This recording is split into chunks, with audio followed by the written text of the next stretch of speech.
우리가 지금 이 자리에 나와 예배할 수 있는 것은 누군가가 믿음으로 싸웠다, 그 결과로 우리가 지금 이 자리에 나와서 우리가 신앙생활을 하고 예배를 할 수 있는 것일 것입니다.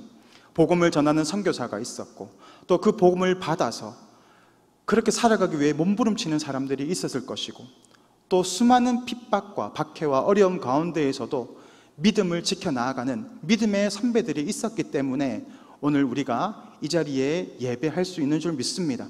그리고 그것은 여기에서 그치는 것이 아닙니다. 누군가가 피 흘려 싸웠지만 지금도 이 싸움은 계속되고 있습니다.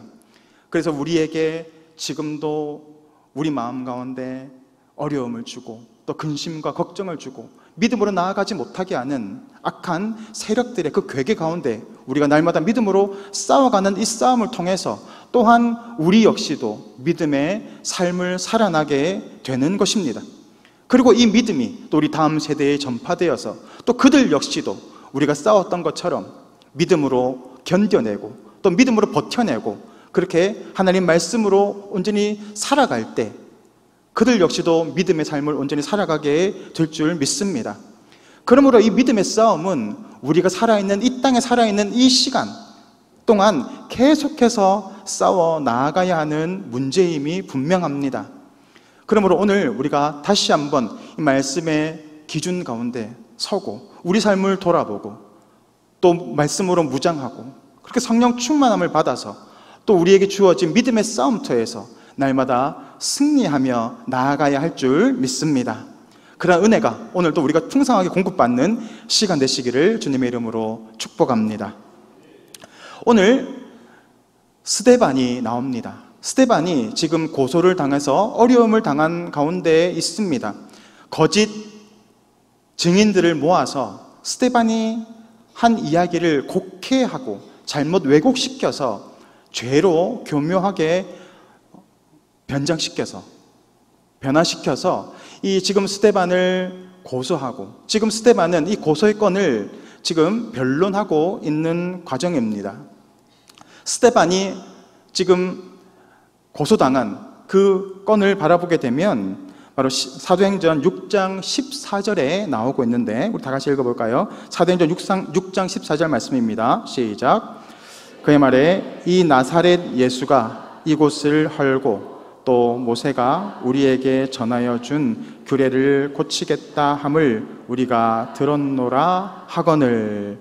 그러니까 지금 그가 고소당하고 있는 이유는 크게 두 가지입니다. 하나는 그가 전하는 복음 안에 바로 이곳을, 그러니까 예루살렘 성전을 헐고 또 모세가 준 규례를 고치겠다라고 하는 죄목이 있는 것입니다. 스데반이 어떠한 말로 복음을 전했는지는 알 수 없습니다. 그러나 스데반이 아마 복음을 전했을 때 그들은 이미 유대인을 대상으로 한 것이었고 유대인들은 이미 하나님을 믿고 있는 사람이었기 때문에 우리가 알고 있는 복음과 조금 달랐을 수도 있습니다. 그러니까 스데반이 전하고자 했던 복음의 내용은 당신들이 예루살렘 성전에서 하나님을 예배하는 이것이 이제는 실체가 오셨는데 바로 그분이 이 성전의 실체 되시는 분이 예수님이시다는 겁니다. 그래서 성전을 통해서 우리가 하나님을 만났지만 이제는 이 예수님을 통해서 하나님의 임재 가운데 나아갈 수 있고 그분이 우리를 위해서 죽으셨기 때문에 더 이상 제사가 필요 없고 화목제물 대신 그 예수님을 통해서 이제는 우리가 하나님과의 온전한 교제, 그런 관계가 회복되게 되었다라는 것을 전했을 것입니다. 그리고 이제는 율법의 행위가 아니라 오직 예수님을 믿는 그 믿음 하나만으로 우리는 하나님의 자녀가 될 수 있게 되었다라고 하는 그 복음을 전했음이 분명합니다. 그리고 지금 유대인들은 이것을 받아들이지 못하고 있는 상황이고요. 그래서 그들은 지금 스데반을 고소하고 있는 겁니다. 성전을 헐라, 그리고 모세가 준 율법을 폐하겠다라고 하는 제목으로 말입니다. 이 말이 어디에서부터 시작되었을까요? 이 말씀은 바로 예수님께서 하셨던 말씀에 근거합니다. 바로 요한복음 2장 19절 말씀입니다. 우리 다 같이 읽겠습니다. 시작. 예수께서 대답하여 이르시되 너희가 이 성전을 헐라 내가 사흘 동안에 일으키리라. 아멘. 그러니까 예수님께서 이 성전을 헐라 사흘 만에 일으키리라 라고 하는 것은 바로 자신의 육신을 가리켜 말씀하신 것이다 라고 성경은 말하고 있습니다. 예수님 자신이 십자가에 죽으시고 사흘 만에 다시 성전 대신 자신이 일어나셔서 이제는 하나님과 우리 사이에 원수되었던 관계를 화목케 하는 성전의 역할을 자신이 친히 감당하시겠다라고 하는 예언적인 말씀입니다. 오늘 스데반이 전하고 있는 내용이 바로 이것이죠. 이제는 성전이 아니라 예수님을 통해서 우리가 하나님과의 화목한 관계로 나아갈 수 있게 되었다라고 하는 그것을 그들은 들었습니다. 그런데 이것이 죄가 되지 않으니까 그들은 교묘하게 엮어서 이 말씀을 변형시켜 나아가는 것입니다. 우리가 순진하게 이 믿음의 싸움을 바라볼 문제가 아닙니다. 우리의 원수 마귀는 목적이 뭘까요? 우리에 대한 목적이 있습니다. 한 가지밖에 없습니다. 우리를 죽이고 멸망시키려고 하는 것입니다. 그래서 어떠한 수단과 방법을 다 사용해서라도 우리를 미혹해서 넘어뜨리게 하고 결국 하나님에서 멀어지게 함으로 우리를 결국 멸망시키려고 하는 것, 그것이 바로 사탄의 유일한 목적입니다. 우리가 이것을 순진하게 바라보면 안 됩니다. 어떻게 사탄이 말씀을 가지고 우리를 미혹할 수 있을까? 그런 것이 아니다라는 겁니다. 저는 어릴 때 무서운 걸 참 싫어했는데 또 이 예전에 보면 전설의 고향 이런 게 많았지 않습니까? 그러면 참 무서워하면서도 이불을 이렇게 덮어 쓰고 봤던 기억이 납니다. 내 다리 내놔라 막 그런. 지금 보면 너무 유치한데 그렇죠. 그리고 그 외국에서는 드라큘라가 참 무서웠습니다. 한날은 이제 자려고 하는데 이 TV를 잠시 틀었는데 드라큘라가 나오는 겁니다. 궁금하잖아요. 그래서 이렇게 무서워하면서 이렇게 봤던 기억이 납니다. 그날 이제 잠이 들었는데 누가 나타났을까요? 드라큘라가 저희 집에 나타난 겁니다. 이 망토지요. 이빨이 이렇게 나와가지고 집을 막 들어오려고 하는 겁니다. 그러니까 제가 그때 가지고 있던 지식이 있었습니다. 드라큘라를 이길 수 있는 이 무기가 있었거든요. 그 뭡니까? 십자가. 십자가. 그리고 이 시려하는 냄새가 있습니다.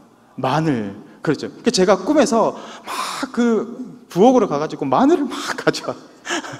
그리고 십자가를 막 이렇게 했던 기억이 납니다. 밤새도록 막 끙끙 앓았던 기억이 납니다.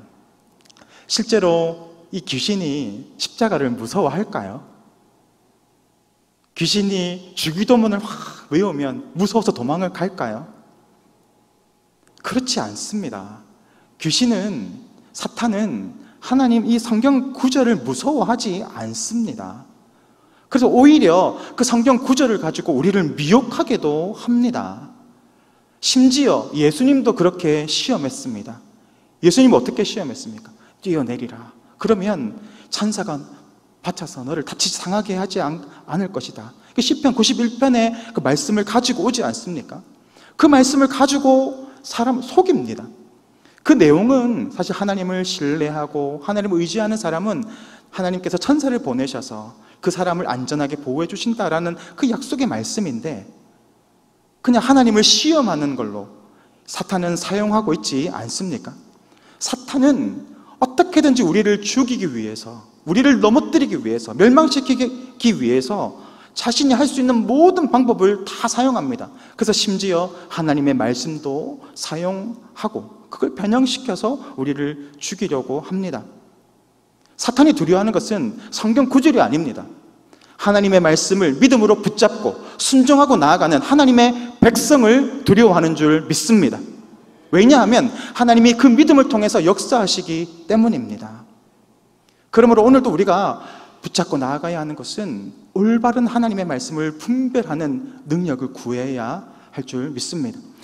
오늘 이 유대인들은 스데반을 죽이기 위해서 예수님의 말씀, 그가 전했던 복음의 내용을 교묘하게 변화시켜서 공격하고 고소하고 죽이려고 하고 있는 그 상황 가운데 있습니다. 그럴 때 어떻게 반응하는 것이 옳은 모습일까요? 오늘 스데반은 그러한 어려움 가운데에서 하나님의 말씀을 가지고 싸워 나아가고 있음을 우리는 성경을 통해서 바라볼 수 있습니다. 우리가 구해야 하는 능력이 있습니다. 하나님의 말씀의 능력입니다. 이 말씀의 능력은 이 말씀을 믿음으로 받고 그것을 우리 영으로 받아들이고 그리고 하나님이 어떠한 분이심을 알고 우리의 믿음과 결합되는 그 말씀의 능력을 우리가 받아야 합니다. 그러기 위해서 우리가 무엇을 해야 하겠습니까? 말씀을 많이 읽어야 합니다. 말씀을 날마다 읽고 묵상하고 큐티하고 그런 삶을 살아낼 때 우리는 그런 능력을 가질 수 있겠죠. 그런데 더 중요한 능력이 있습니다. 우리가 지식적으로 말씀을 배우고 외운다고 해서 그것이 나의 말씀이 되는 것은 아닙니다. 한국의 석학이라고 했던 이호령 교수도 성경을 얼마나 많이 읽었는지 모릅니다. 그런데 하나님이 그렇게 믿어지지 않더라는 거죠. 근데 그가 회심하고 돌이켰을 때 그제서야 하나님의 말씀이 믿어지고 깨달아지고 이것이 단순한 몇천 년 전에 있었던 경전이 아니라 지금도 살아계신 하나님의 말씀이구나라는 것을 인정하게 되었고 하나님의 백성으로 살아가게 되었음을 그는 고백했습니다. 이것처럼 말씀이 우리 가운데 능력으로 임하기 위해서는 이 말씀을 뭐라고 합니까? 성령의 검이라고 하지 않습니까? 성령의 검, 능력으로 우리가 받아들이기 위해서는 바로 성령 충만함의 은혜가 있어야 한다라는 것입니다. 성령의 도우심, 성령의 조명하심을 통해서 이 말씀이 비로소 살아나서 나에게 능력으로 나타나고 깨달아지고 그렇게 살아갈 수 있는 말씀의 능력이 있다라는 겁니다. 오늘 예수님은 스데반이 당하고 있을 이러한 상황, 또 하나님의 백성들이 믿음을 지키기 위해서 당하고 있는 고난과 어려운 상황 가운데 처할 것을 아시고 미리 말씀하신 성경 말씀이 있습니다. 누가복음 21장 12절에서 15절까지의 말씀입니다. 우리 다 같이 믿음으로 읽겠습니다. 시작. 이 모든 일 전에 내 이름으로 말미암아 너희에게 손을 내어 박해하며 회당과 옥에 넘겨주며 임금들과 집권자들 앞에 끌어가려니와 이 일이 도리어 너희에게 증거가 되리라. 그러므로 너희는 변명할 것을 미리 궁리하지 않도록 명심하라. 내가 너희의 모든 대적이 능히 대항하거나 변박할 수 없는 구변과 지혜를 너희에게 주리라. 아멘. 예수님께서 약속하신 것이 무엇입니까? 바로 성령 충만함의 은혜를 받으면 성령께서 이 어려운 상황 가운데에서 변박할 수 없는 그런 구변과 지혜를 허락하여서 능히 그 자리를 이겨나갈 수 있도록 하시겠다라고 약속하시고 있는 것입니다. 오늘 스데반이 어떻게 자신을 공격하고 있는 이 유대인들을 대항하고 있습니까? 바로 이 하나님께서 주셨던 이 구변과 지혜를 통하여서 그들의 모략과 그들의 이 잘못된 이런 주장들을 변박하고 지금 이겨나가고 있다라고 지금 성경은 말하고 있습니다. 그래서 사도행전 6장 10절 말씀을 보면 이렇게 기록되어 있습니다. 스데반이 지혜와 성령으로 말하므로 그들이 능히 당하지 못하여. 아멘. 지금 성령의 충만함 가운데 말씀이 선포가 되니까 그를 얽어말하고 했던 대적들이 지금 꼼짝달싹하지 못하고 지금 있는 겁니다. 능히 당하지 못한 상태로 나아가고 있는 것입니다. 우리가 믿음 생활을 할 때 때로는 어려움을 당할 수 있습니다. 어려운 일을 당할 수도 있습니다. 그럴 때 우리는 낙심합니다. 때로는 우리 마음 가운데 염려도 옵니다. 내가 할 수 있을까? 내가 잘할 수 있을까? 나는 왜 이럴까? 그때 그것이 바로 우리 마음 가운데 우리 속에 상수하는 것입니다. 그때 우리가 붙잡아야 하는 게 뭘까요? 성령의 도우심을 구해야 합니다. 기도로 나아가야 합니다. 그러면 성령께서 우리에게 말씀하여 주신다라는 겁니다. 힘들고 어려운 상황이 올 때, 믿음을 놓아버리고 싶을 때, 그때 우리가 더 믿음으로 나아가게 된다면 성령께서 우리를 도우시고 그 상황을 이겨낼 수 있는 힘과 능력을 허락해 주실 것입니다. 동시에 우리가 신앙생활을 하다 보면 나의 모습에 참 실망하게 될 때가 참 많지 않습니까? 나는 왜 이 모양일까? 우리 가운데 상처가 있고 아픔이 있을 수 있습니다. 그때 절망이 오고 낙심이 옵니다. 나는 왜 이거밖에 안 될까? 그때 사탄은 우리를 잠수합니다. 하나님이 너의 모습을 기뻐하시겠니? 너의 그 믿음을 기뻐하시겠니? 네가 목사고 장로고 권사고 집사인데 어떻게 그 모양으로 살아갈 수 있냐고 우리를 참소할 것입니다. 그러나 우리가 믿음으로 분별해야 할 줄 믿습니다. 성령으로 깨어있으면 성령께서 말씀하십니다. 두려워하지 말라. 내가 너와 함께함이라. 내가 너를 위하여 나의 생명을 바쳤고 나의 생명을 대신해서 너를 구원하였다. 내가 너를 사랑하노라. 너는 내 아들이다. 오늘날 내가 너를 낳았다 하는 그 약속의 말씀들이 우리 가운데 물밀듯이 밀려오게 될 것입니다. 그러므로 날마다 우리가 믿음으로 잘 깨어 있어서 우리를 잠수하고 또 죽이려고 멸망시키려고 하는 이 대적의 이 괴계를 잘 파악하고 싸워 이기시기를 바랍니다. 더불어서 연약한 지체들이 있을 수 있습니다. 믿음에 넘어진 지체들이 있을 수 있습니다. 그때 우리가 어떻게 하는 게 옳겠습니까? 율법적으로 판단하고 정죄하고 죽이려고 하는 게 맞겠습니까? 그러면 안 됩니다. 왜냐하면 하나님께서도 용서하셨기 때문에 그렇습니다. 하나님께서 용서하셨는데 우리가 뭐라고 그를 정죄할 수 있겠습니까? 그러면 우리도 용서받은 것처럼 우리도 그 받은 용서를 흘려보내서 사랑으로 보듬어 주는 모습들이 필요한 줄 믿습니다. 오늘 이런 어려운 상황 가운데에서 스데반은 어떻게 이 위기를 넘어가고 있는지 우리가 보기를 원합니다. 지금 스데반은 구약의 성경의 이야기를 가지고 와서 자신을 공격하고 있는 이 대적들에 대해서 대변하고 있습니다. 지금 아브라함의 이야기를 가지고 오거든요. 그가 지금 당하고 있는 이 고소권이 뭡니까? 성전을 헐겠다라고 하는 것입니다. 성전을 모독하는 신성에 대한 죄를 짓고 있습니다. 그때 스데반이 성령께서 스데반을 통해서 아브라함의 이야기를 가지고 오게 합니다.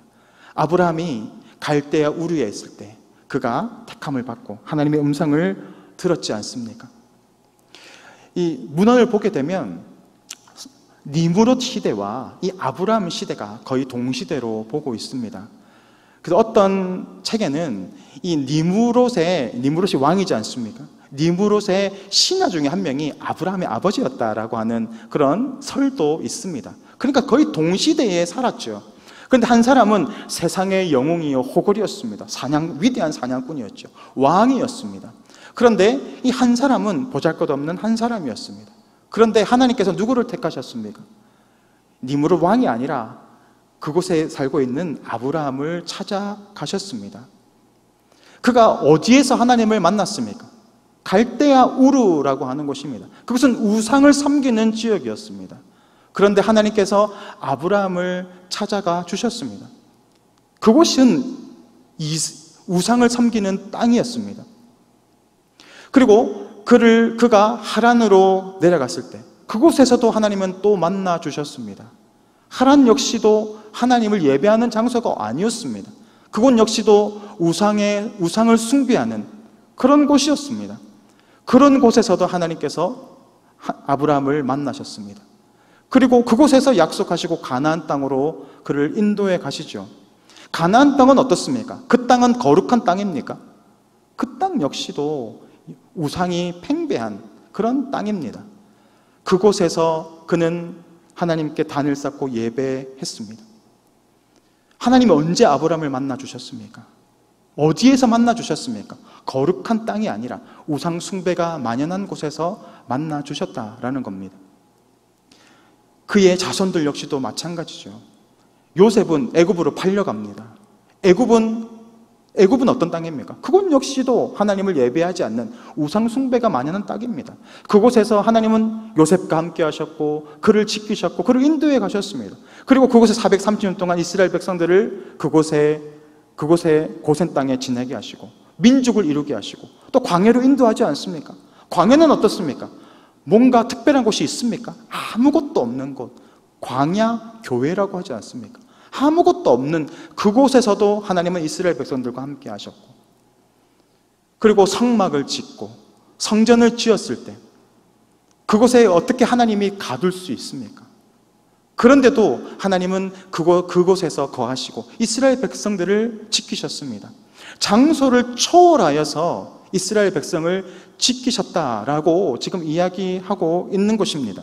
다시 말하면 하나님의 임재, 하나님을 만났던 곳은 거룩한 땅이 아니었다라는 겁니다. 거룩한 곳에 하나님이 임하시는 것이 아니라 하나님이 임하시는 곳이 거룩한 곳입니다. 하나님이 함께하는 사람이 거룩한 하나님의 백성이라고 일컬음을 받게 될 것입니다. 우리는 부족합니다. 우리는 죄인입니다. 그렇지만 우리가 겸손히 엎드리고 하나님의 은혜를 구하면 하나님은 우리 가운데 찾아오셔서 우리를 만나주시고 만져주시고 고쳐주시고 함께해 주십니다. 그러므로 우리는 거룩한 하나님의 백성, 성도라고 하는 것 아니겠습니까? 예루살렘은 거룩한 땅이 아니었습니다. 이미 그곳은 하나님의 임재가 떠나 있는 땅입니다. 예수님께서 그래서 그 성전을 바라보시면서 성전 정결 운동을 하시면서 상을 얻지 않습니까? 그리고 이 산을 명하여 던져버리라 할 것이다. 바로 성전산을 가리키는 거거든요. 성전을 던져버리겠다. 이제는 성전이 아니라 뭡니까? 이제는 부활하신 예수님을 통하여서 하나님을 만날 수 있는 그런 산 성전이 되시겠다라고 하는 것을 이야기하고 있는 것입니다. 그러므로 오늘 스데반이 전했던 복음이라는 것은 더 이상 성전이 아니라 이제는 예수님을 통하여 하나님을 만날 수 있습니다. 하나님을 믿음으로, 예수 그리스도를 믿음으로 우리가 하나님의 임재 가운데 있고 하나님의 백성으로 나아갈 수 있다라고 하는 이 복음이 전파되게 된 것입니다. 그런데 이 복음을 지금 막고 있는 것입니다. 그리고 지금 이 시간에도 여전히 복음이 전해지지 못하게 하기 위해서 어둠의 세력들은 우리 가운데 두려움을 주고 또 복음이 전해지지 못하도록 우리를 막습니다. 그렇게 믿음대로 살아가지 못하도록 우리를 겁박하고 넘어뜨리려고 한다라는 겁니다. 그럼 오늘도 우리가 다시 한번 붙잡아야 하는 것이 무엇일까요? 다시 한번 성령 충만함의 은혜인 줄 믿습니다. 성령의 충만함을 받으면 성령께서 우리 가운데 말씀으로 역사하시고 말씀의 검으로 우리를 대적하는 원수들을 무너뜨리는 힘과 능력을 주시기 때문에 그렇습니다. 말씀을 맺겠습니다. 우물가의 한 여인이 나와 예수님께 묻습니다. 예배 어디서 예배해야 합니까? 예루살렘입니까? 아니면 이 산입니까? 그때 예수님께서 뭐라고 말씀하십니까? 아버지께 참되게 예배하는 자들은 영과 진리로 예배할 때가 오나니 곧 이때라. 예수님은 지금 이때라고 말씀하고 있습니다. 이것은 장소의 문제가 아니다라는 것입니다. 이때는 어떤 때입니까? 그가 예수님을 만나고 예수님의 말씀을 듣는 그 때입니다. 그때가 바로 참되게 예배하는, 영과 진리로 예배하게 되는 영적 예배가 드려지는 때라는 것입니다. 오늘 우리가 붙잡아야 하는 것은 장소의 문제가 아닙니다. 환경과 상황의 문제가 아닙니다. 내 속에 계신 주님을 바라보는 것, 내 속에서 나와 함께 하시고 말씀하시는 그 주님의 음성에 귀 기울이고 그 말씀대로 순종하고 살아가는 그 모습이 바로 참되게 예배하는 우리의 예배인 줄 믿습니다. 오늘 우리가 바라보아야 하는 것은 여러 가지 상황을 탓하여야 할 것이 아니라 내 속에 살아계시고 역사하시고 지금도 말씀하고 계시는 성령의 음성에 순종하며 그렇게 참된 순종으로 하나님을 예배하는 자리로 나아가야 할 줄 믿습니다. 오늘 그러한 복된 삶을 살아가시는 우리 성도님 되시기를 주님의 이름으로 축복합니다. 아멘.